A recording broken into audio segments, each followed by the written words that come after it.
पसंद नहीं, पर उसका छोटा भाई है, उसे तो उसे कपड़े दिलाने ही चाहिए। चलो हम 4-5 हज़ार रुपए बहू के हाथ में दे देते हैं, सुबह वह जल्दी ही चली जाएगी। पता नहीं एक कदम चलने नहीं देता हमारा घुटना, और इतना तकलीफ क्यों करता है। चलो किचन का काम तो कंप्लीट हो ही गया है, अपने अपने रूम में जाकर अपना काम भी कंप्लीट कर लेती हूँ। दीदी आप किचन में आई हैं, आपको किसी चीज की जरूरत है क्या? अच्छा भाभी, अब हमें किसी चीज की जरूरत है तो हम तुमसे मांगेंगे।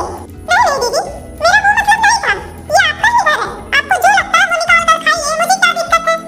अरे तुम अपनी चिकनी छुपड़ी बातों से अपनी सास को बहला सकती हो, मुझे नहीं बहला सकती हो, मैं तुम्हारी नंद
भाभी खुद लाई थी खाना परोसने, बड़ी आई थी हमारे आने के बाद मायके जाने वाली।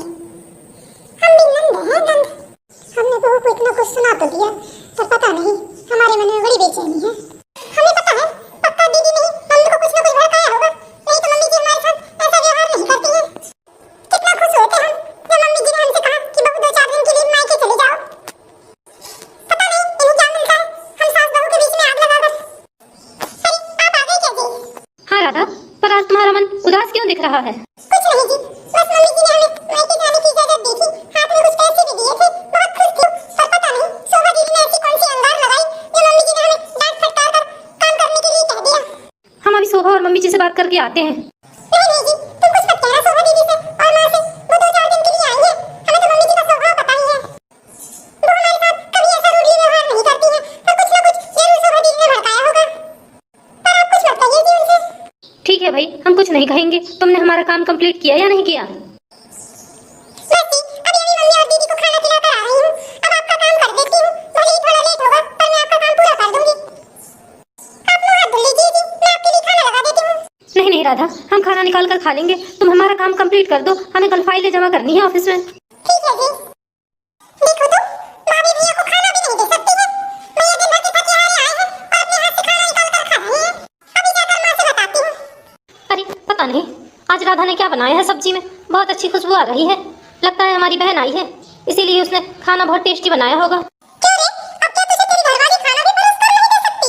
अब तो इतना जोरू का गुलाम हो गया कि अपने हाथ से खुद खाना निकाल कर खाने लगा। अरे माँ, कोई हम पहली बार खाना निकाल कर तो नहीं खा रहे हैं, हम तो पहले भी अपने हाथ से खाना निकाल कर खा लिया करते हैं। देखो भैया, मैं आपको समझा देती हूँ, ज्यादा अपनी पत्नी को सर पर चढ़ाना अच्छी बात नहीं है।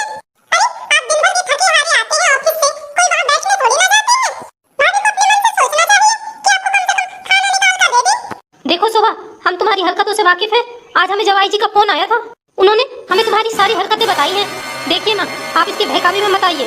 अरे हमें तो सब पता है, तेरी घरवाली ने तेरे कान भरे होंगे इसके खिलाफ। हमारी बेटी 4 दिन के लिए आती है तो उसे तकलीफ होने लगती है। आज तक तो मेरी पत्नी की आप खूब बड़ाई करती थी, उससे कोई परेशानी नहीं थी आपको। पता नहीं 1-2 दिन से ऐसा क्या हो गया जो उससे आपको इतनी तकलीफें बढ़ गई। तुम्हारे कहने का क्या मतलब है भैया? देखो शोभा, हम तुम्हारी सारी हरकतें जानते हैं, हमें जवाई जी ने तुम्हारी एक एक हरकतें बताई है। देखिए माँ, इसने 2 दिन से आपके बहुत कान भरे हैं और हम नहीं चाहते कि इस घर में कोई भी तमाशा हो।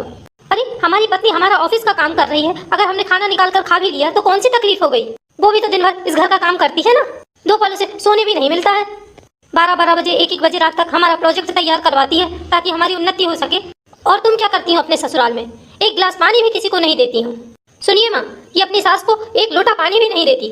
क्या आपकी बहू ऐसा करती है आपके साथ? और तो और इसकी सास ही पूरा खाना बनाती है घर का, झाड़ू बर्तन पोछा सारा इसका काम सास ही करती है। कहीं कहती है ये मैं बर्तन मलूंगी तो मेरे नाखून टूट जाएंगे। ऐसे ऐसे नखरे हैं माँ तुम्हारी बेटी के जो तुम्हारे दामाद जी झेल रहे हैं। क्या तुम्हारी बहू ऐसे नखरे बताती है कभी? क्या सही कह रहा है सुबह हमारा बेटा? तुम अपने ससुराल में ऐसा ही करते हो? देखिए ना, हमसे काम नहीं होता उन लोगों का, 4 लोगों का बनाना पकाना मलना धुलना। अरे हम कब से कह रहे हैं, इतने पैसे वाले लोग होने के बाद भी एक काम वाली बाई नहीं रख सकते हैं। शर्म करो शोभा, तुम 4 लोगों का परिवार है, 4 लोगों में कोई काम वाली बाई रखेगा क्या? और तुम हमें भड़का रही थी 2 दिन से। अरे हमारी बहू तो देवी समान है, देवी समान। उसके आने से हमें अपने हाथ से 1 लोटा पानी भी निकाल कर नहीं पीना पड़ता है। जो भी काम करना रहता है सब हमारी बहू करके दे देती है। सुन लो शोभा, तुम दोबारा आओगी तो इस घर में इज्जत से रहना, कभी सास बहू के बीच में आग लगाने की कोशिश मत करना। और दोबारा बेटी हमें ये शिकायत सुनने का मौका ना मिले कि तुम अपने ससुराल वालों के साथ ऐसी हरकतें करती हो। अरे वहाँ वो ससुराल वाले भी अपने नहीं और यहाँ ये मायके वाले भी मेरे अपने नहीं। देखो बेटी, किसी को अपना बनाने के लिए पहले लोगों को अपना बनना पड़ता है। जब तुम अपने परिवार में घुल मिल कर रहोगी, उनके साथ हंस बोल कर रहोगी, तभी ना वो परिवार तुम्हारा होगा। अरे 2 काम कर भी दोगी तो क्या घुर जाओगी? अच्छा है कि हमने तुम्हें बड़े परिवार में नहीं दिया, नहीं तो पता नहीं तुम क्या करती, भाग कर ही आ जाती शायद ससुराल से। अच्छा खासा हमारी बहू मायके जा रही थी तो हमारा पूरा ब्रेन वॉश कर दिया इसने। अरे हमने सोचा बहू बहुत दिन से मायके नहीं गई है, कम से कम चली जाएगी तो उसका भी मन बहल जाएगा। अरे माँ, तो मैंने तो सिर्फ आपको समझाया था, आपको रोका थोड़ी ना था, आप अपनी बहू को मायके ना पहुंचाओ। देखो माँ, कभी भी दूसरों के बहकावे में आकर अपना घर बर्बाद नहीं करना चाहिए।